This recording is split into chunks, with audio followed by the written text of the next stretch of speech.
The fastest way to grow corn demand is through the expansion and use of E15 fuel. Nationwide, year-round E15 is a priority issue for the Ohio Corn and Wheat Growers Association, working for years to build a coalition and develop bipartisan legislation to bring about a common-sense solution to outdated rules. But another challenge remains, helping to educate consumers, fleet managers, and even farmers about what E15 is. E15 is a blend of ethanol into gasoline that was approved by the U.S. EPA in 2011. So it's been over a decade.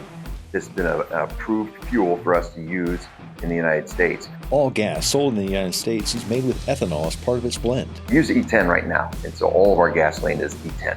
Nationwide, our blend is 10% ethanol, 90% gasoline. E15 allows us the ability to raise that. And that is a big deal that growers and consumers in Ohio and across the nation should care about. It's time to set the record straight about E15. E15 is commonly sold at fuel pumps in Ohio as unleaded 88. Look for the symbol you see on your screen right now. E15 and E85 are not the same. E15 is safe to use in 96% of cars and light-duty vehicles manufactured after 2001. E15 helps clean the air we all breathe and saves you money every time you fill up at the pump. The one thing E15 will not do is damage your engine. Yeah, US EPA would never have approved a fuel that's going to damage your car. Why aren't more people using it? It doesn't cost consumers anything. It doesn't cost taxpayers anything. It's a simple fix of the Clean Air Act. You know, it's so simple that it's like if it added 2 words. It says you could give a waiver for E10.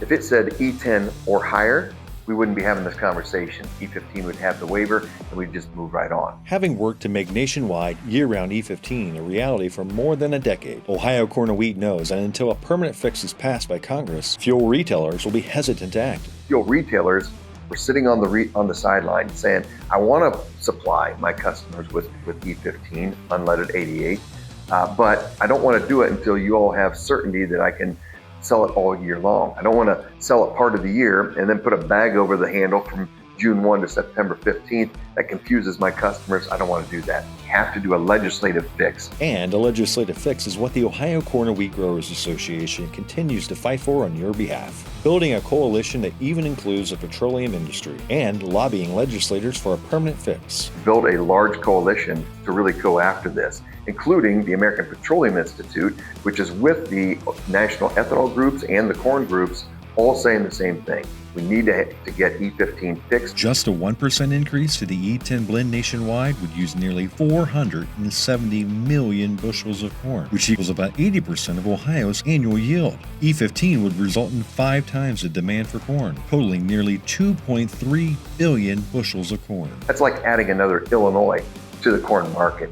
It would be incredibly beneficial to the corn farmer. Working on behalf of nearly 2,000 strong grower-led members and farmers across our state, the Ohio Corn and Wheat Growers Association is amplifying the message, voicing the concerns of producers that have been impacted by a tough farm economy.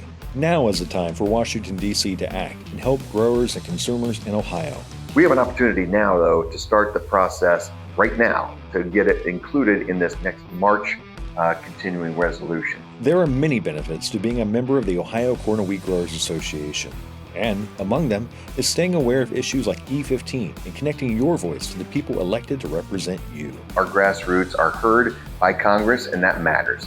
So they need to hear from our members to understand that they should be co-sponsoring and promoting E15 year-round, getting included in the next continuing resolution. If you're not getting our calls to action, that means you're not one of our members. And so if you would like to join Ohio Corn and Wheat, you can do that right away at ohiocornandwheat.org. You'll start getting the communication. It helps fill you in on what's coming up next, what we're working on.